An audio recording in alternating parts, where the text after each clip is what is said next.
انا للہ و انا الیہ راجعون۔ جب انہیں یہ خبر ملی کہ ان کی ساری اولاد فوت ہو گئی، جو 14 بیٹے اور بیٹیاں تھیں اور سارے اللہ والے تھے، مکان میں تھے، اور وہ مکان گر گیا اور سارے کے سارے جاں بحق ہو گئے۔ اور شیطان نے ایک بزرگ انسان کا، ایک بڑی عمر کے انسان کا اور نیک لوگوں کا حلیہ اختیار کیا، اور سیدنا ایوب علیہ السلام، شیطان کو پتا ہے کہ نیک بندے اس کے جھانسے میں نہیں آتے، مال اور دولت سے اللہ نے انہیں محروم کر دیا۔ جس کا مال ختم ہو گیا، جس کا گھر ختم ہو گیا، جس کے نوکر ختم ہو گئے، جس کی اولاد ختم ہو گئی، اور وہ خالی ہاتھ رہ گیا۔ میں اپنی ماں کے پیٹ سے جب نکلا خالی ہاتھ تھا، کچھ نہیں تھا۔ وَعُرْيَانًا أَعُودُ فِي التُّرَابِ، ایک دن آئے گا خالی ہاتھ مٹی میں چلا جاؤں گا۔ تو سیدنا ایوب علیہ السلام مقام رضا میں تھے۔ آج ہم ان کے صبر کو جس طرح سے علماء نے بیان فرمایا ہے، اس کی چند واقعات کا تذکرہ کرتے ہیں کہ اللہ رب العزت نے انہیں صابرہ کہا ہے، کہ صبر کرنے والا بندہ۔ وہ کیا صبر تھا؟ روایات میں ہے، مفسرین نے لکھا ہے کہ جب اللہ کی آزمائش آئی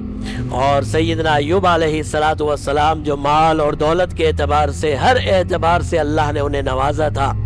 اولاد ایسی جو اللہ کی مطیع اور فرما بردار، والد کا ادب کرنے والی تھی، آہستہ آہستہ یہ چیزیں ختم ہوئی۔ سب سے پہلے ان کے جانور، ان کی گائے، بھیڑ، بکریاں، اونٹ، یہ سارے تباہ اور برباد ہوئے۔ پھر ان کی جو زراعت تھی اور سرسبز زمین تھی، ان پر بعض نے کہا دشمنوں نے قبضہ کر لیا، اور بعض کہتے ہیں وہ اجڑ گئی، اور مال اور دولت سے اللہ نے انہیں محروم کر دیا۔ اور پھر وہ سب سے بڑی آزمائش آئی کہ ان کی اولاد جو 14 بیٹے اور بیٹیاں تھیں اور سارے اللہ والے تھے، مکان میں تھے، اور وہ مکان گر گیا اور سارے کے سارے جاں بحق ہو گئے۔ یہ وہ وقت تھا کہ شیطان کو پتا ہے، اللہ نے قرآن میں ذکر کیا ہے کہ شیطان کہتا ہے فَبِعِزَّتِكَ لَأُغْوِيَنَّهُمْ أَجْمَعِينَ، اے اللہ تیری عزت کی مجھے قسم ہے کہ میں ان انسانوں کو گمراہ کر دوں گا، گمراہی کی طرف لے جاؤں گا، الا عبادک منہم المخلصین، لیکن نیک بندوں پر میرا کوئی اثر نہیں چلے گا۔ شیطان کو پتا ہے کہ نیک بندے اس کے جھانسے میں نہیں آتے، اس کے باوجود وہ شیطان انسان کا اتنا بڑا دشمن ہے کہ کوشش ضرور کرتا ہے کہ نیک بندوں کو بھی گمراہ کر دے۔ حالانکہ اللہ کے نبی ہیں، اور شیطان کو معلوم ہے کہ اللہ کے نبی کبھی اس طرح نہیں کر سکتے، لیکن شیطان نے اس موقع کو غنیمت سمجھا، اور مفسرین فرماتے ہیں شیطان نے ان کو بہکانے کی کوشش کی، اور شیطان نے ایک بزرگ انسان کا، ایک بڑی عمر کے انسان کا اور نیک لوگوں کا حلیہ اختیار کیا، اور سیدنا ایوب علیہ السلام کی خدمت میں پہنچ گیا، اور نہایت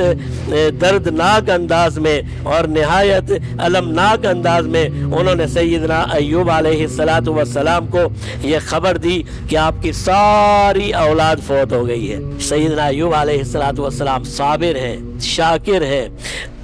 روایات میں علماء نے وہ واقعہ تذکرہ کیا ہے، فرمایا جب شیطان نے اس طرح کی کلمات کا ان کے سامنے ذکر کیا، سیدنا ایوب علیہ السلام فوراً سجدے میں گر گئے، فوراً سجدے کی حالت میں چلے گئے، اور جو الفاظ انہوں نے ذکر کیے عجیب الفاظ ہیں۔ فرمایا عریاناً خرجت من بطن امی، فرمانے لگے اے اللہ میں اپنی ماں کے پیٹ سے خالی ہاتھ آیا، عریاناً ننگا، کچھ نہیں تھا میرے پاس،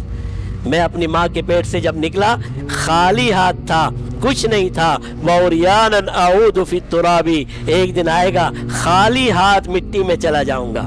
مر جاؤں گا خالی ہاتھ چلا جاؤں گا۔ جب میں دنیا میں آیا خالی ہاتھ، جب میں مٹی میں چلا جاؤں گا خالی ہاتھ ہو جاؤں گا۔ اور فرمایا عریاناً احشر الی اللہ، اے اللہ جب میں تیری بارگاہ میں حاضر ہوں گا جب بھی خالی ہاتھ ہوں گا، نہ مال ہوگا، نہ دولت ہوگی، نہ کوئی اولاد ہوگی، سب چیزیں یہی رہ جائیں گے۔ لیس لی شیء الا ما آتانی، دنیا میں میرا تو کچھ ہے ہی نہیں، وہی ہے جو تو نے مجھے دیا ہے۔ الفاظ دیکھیں، یہ وہ شخص کہہ رہا ہے جس کا مال ختم ہو گیا، جس کا گھر ختم ہو گیا، جس کے نوکر ختم ہو گئے، جس کی اولاد ختم ہو گئی اور وہ خالی ہاتھ رہ گیا،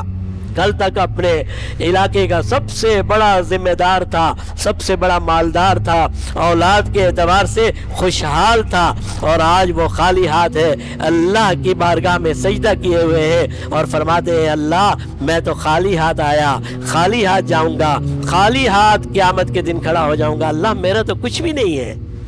لیس شیء الا ما آتانی، تو ہی مجھے دیتا ہے، میرا تو وہی ہے جو تو نے مجھے دیا، اور جب تو نے دیا تیرا شکر ہے۔ فرمایا فَلِلَّهِ فَلَهُ الْحَمْدُ حِينَ آتَانِي، اسی اللہ کی تعریف ہے جب وہ مجھے دیتا ہے، وَلَهُ الْحَمْدُ حِينَ نَزَعَ مِنِّي، اور وہی اللہ حمد اور ثنا کے قابل ہے جب نعمتیں چھین لیتا ہے، واپس لے لیتا ہے۔ تو یہ ہے، اور اس کا آسان ترجمہ آپ کرنا چاہتے ہیں تو اللہ نے قرآن میں بیان فرمایا ہے اِنَّا لِلَّهِ وَإِنَّا إِلَيْهِ راجعون، جب بھی کوئی مصیبت اور تکلیف آئے ہم کہیں اِنَّا لِلَّهِ، ہم اللہ ہی کے ہیں، ہمارا تو کچھ بھی نہیں ہے نا، یہ زندگی اللہ کی، یہ موت اللہ کی، یہ حساب اللہ کا، یہ کتاب اللہ کی، یہ جنت اللہ کی، یہ جہنم اللہ کی، یہ دنیا اللہ کی، میرا کیا ہے؟ اِنَّا لِلَّهِ، ہم اللہ ہی کے ہیں، وَإِنَّا إِلَيْهِ راجعون، اور ایک دن ہم اسی کی طرف چلے جائیں گے۔ تو فرمایا سیدنا ایوب علیہ السلام نے ان الفاظ سے اس وقت جب انہیں یہ خبر ملی کہ ان کی ساری اولاد فوت ہو گئی، فرمایا فَلَهُ الْحَمْدُ حِينَ نَزَعَ مِنِّي، اسی نے دی تھی، جب دی تھی تو تعریفیں اسی کی تھیں، آج یہ اولاد نہیں ہے تو پھر بھی حمد و ثنا کے قابل وہی ہے، پھر بھی حمد و ثنا اسی کی ہے۔